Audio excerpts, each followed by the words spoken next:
So some of you are probably wondering where this bad boy is, the M1K Kritique. There's a lot of reasons why it's taking a long time, and you shouldn't expect it anytime soon. I'm going to try and be concise with this version of this video as opposed to the 20-minute version I just recorded. Let's go.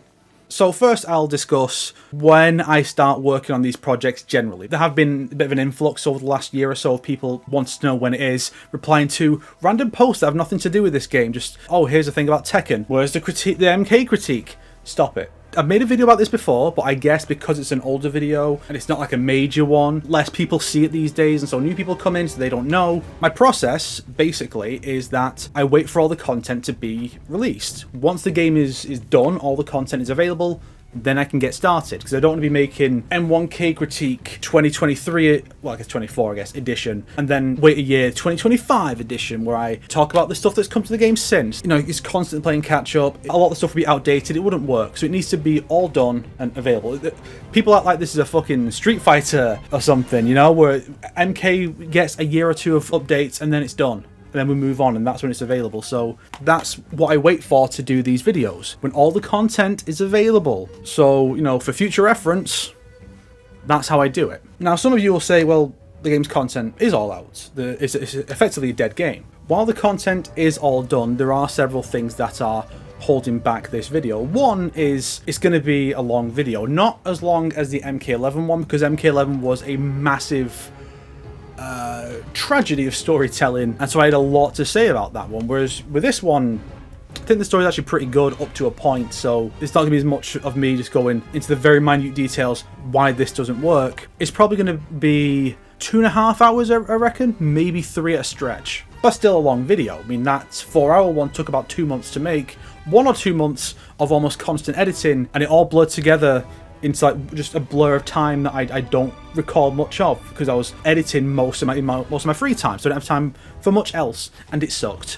So I'd have to approach it differently for this one, edit more normal videos in between and stuff like that. So there's that to consider. Also, the fact that I don't know if it's editing software in general or if it's just Sony, because I've been using Sony editing software since 2014, so maybe other ones do this better, but it seems to have a real problem with rendering certain things. For some reason, since switching over to that one on my new PC that I got about a year ago, split screens have been a real problem, but for some reason split screens just cause the whole thing to jam up and then it just stops rendering. Sometimes they can get around it by rendering that part specifically, those few seconds separately, and then putting that video in the timeline. Usually that works, but even though I fixed the issue mostly for a while, now I'm at the point where sometimes just random clips just cause the thing to jam up. That happened with the recent Marvel Rivals video. That video's like 20 minutes long and has quite a few split screens. I noticed some issues with it. There was like an editing mistake and a factual detail that I needed to correct, but it just wouldn't render. The whole thing just would not render out, and so there was nothing I could do about it. I just had to put a pinned comment and go, I hope people see the pinned comment, because there's nothing you can do on YouTube to make people see it. You know, God forbid annotations exist anymore. So there's issues like that. I don't know if it's the editing software just being shit, or if it's down to my computer. I noticed that VR games run way worse in this computer compared to the last one.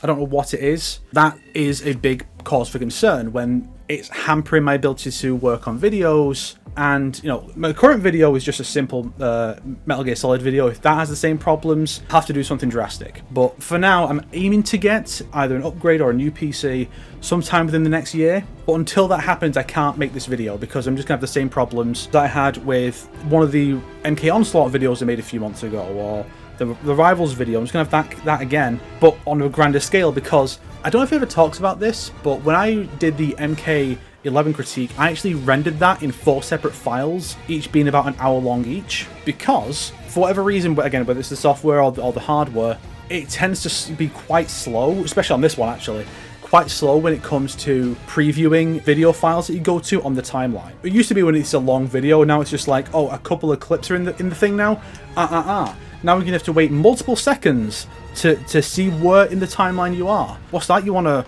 watch through it in the preview window? No, that's not an option anymore. It just freezes on these random frames, and I hate it. And I don't know how to fix that. I think it is a hardware thing. So I'm going to have to get that sorted, and that's not going to be cheap, it's going to be expensive, and I can't just, you know, I don't make tons and tons of money from the videos, right? I don't get massive views and massive income from these videos. I can't just go away for 8 months and then come back and put out a video and just get a guaranteed million views, unfortunately. So it's an issue of hardware and or software being a problem and needing money to fix that, a lot of money. And also the fact that just working on these big videos can be quite draining.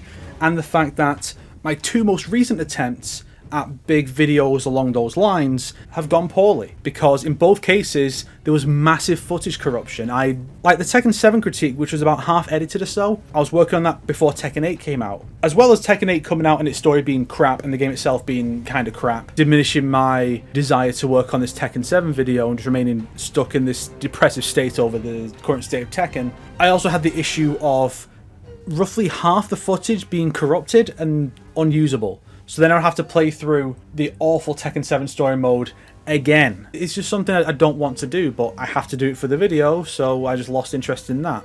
And so that's just been on the back burner for a couple of years now. About 3 years ago, I was doing a big video on the Freedom Force games, because that's a big childhood favourite of mine. And then half the footage for the first game and all the footage for the second game got corrupted, and all that footage is corrupted. And as much as I like those games, being forced to play through those games right after having just played through them, it kills your enthusiasm, you know? And then as time passed, I started reevaluating in my mind these videos, thinking, are these even any good? I mean, if I continue from Tekken 7 now, I've changed microphones since then, so that would be weird to go between different audio qualities. So what, do I just re-record the existing audio and re-edit it all again? Or do I just say, screw it, put a disclaimer at the start and go, this video was years in the making, just deal with it?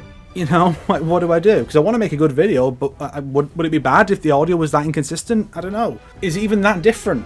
Has my quality actually improved over the years? You know, these are the kind of thoughts that go through your head with these big projects. And I mean, with this one, I have concerns. You know, you look at, say, the MK9 critique from 2016. That's almost a decade old, and it's coming up on 2 million views. People have a lot of love for that one. Then people obviously have high expectations for this after the 4-hour critique I did on the previous game.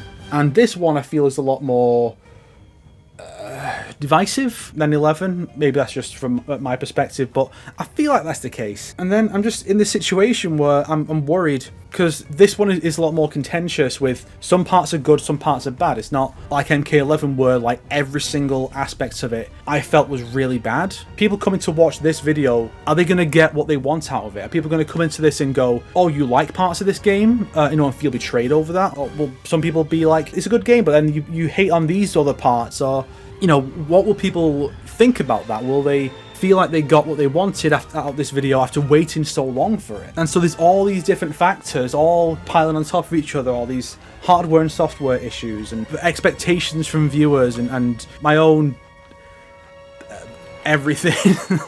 You know, I don't really get into that, but I've always had like a really low opinion of myself. I don't really get into that in videos, but yeah, I feel like I do self-sabotage sometimes, and I definitely overthink a lot of things. So it's possible that I'll just make this video, put it out, and then people go, good video, thumbs up, that'll be it. But then it's like, well, what if people don't like it, and the months I put into working on this are for nothing, and people have waited multiple years for it, and then they don't enjoy it, you know?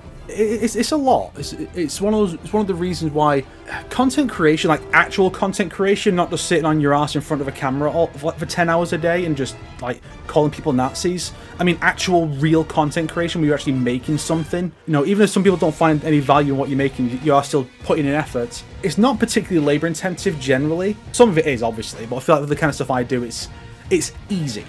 It is easy to make. Physically, I mean, but in terms of like the mentality of being a content creator, it can be a lot. It's not a field I would particularly recommend someone actually go into. You know, I'm not going to be here saying you should definitely all do this instead of getting a real job. You have to be realistic about these things and look into it and go, is this really something I am capable of dealing with physically and mentally? And is it what I really want to do? And now I'm rambling about completely unrelated stuff, but the point is, there are so many reasons why this video is going to take a long time to make. I would not expect this to be done probably until, honestly, 2027, I think. Because of all the aforementioned reasons and the things I need to do to be able to make this without it just the editing software jamming every fucking hour or so. But again, it's like, people wait that long, the expectations are going to go up. But hopefully everyone who is looking forward to this video will see this one and go, okay, I understand. I'll temper my expectations. I will wait patiently and not keep commenting about it. Because, you know, people dunk on Linkara for that Power Rangers rant, but there is truth to it. The fact that it gets really annoying when a lot of people are asking about it, and it's not their fault per se, because they don't know. You know, they don't see all these comments. They're not the one making all of them. They don't see them all dozens, hundreds of times that other people have brought this up. You know, they don't see that. So why would they think it's a problem? So it's a case of, you have to kind of be able to broaden your own perception and think critically about what's obviously going to be going on. And last time I made a video about that, my audience did absolutely take it to heart, and then there was a far less people asking these questions, like, when is this coming out? Recently there's been more of it, and it needs to be addressed. And this is also a good way to just get out a video that's going to get theoretically easy views while I'm working on this other video, because I've got nothing else coming out this week. So yeah, you know, thanks for supporting the channel by listening to me rant for 15 minutes, hopefully edit it down to 12. We'll see. Did I succeed in editing this 15-minute video down to almost 16, down to 12? Did I succeed or did I fail? Let me know. Engagement. My channel is one of those that's difficult to really get in the algorithm, because I don't make consistent kinds of content. I just talk about whatever the fuck I want. And it's freeing. It's good to not be pigeonholed too much, but then the algorithm's like, well, we don't want you to express yourself on YouTube. That's not what YouTube is about. Ignore the slogan from like 15 years ago. No one who watches YouTube was even alive back then. I want to die. I don't. That was just a joke. Don't take away my AdSense. Oh no, I do have to address that every time now. Fuck. I can't believe suicide jokes are not going to work anymore. I can't believe my entire repertoire is gone.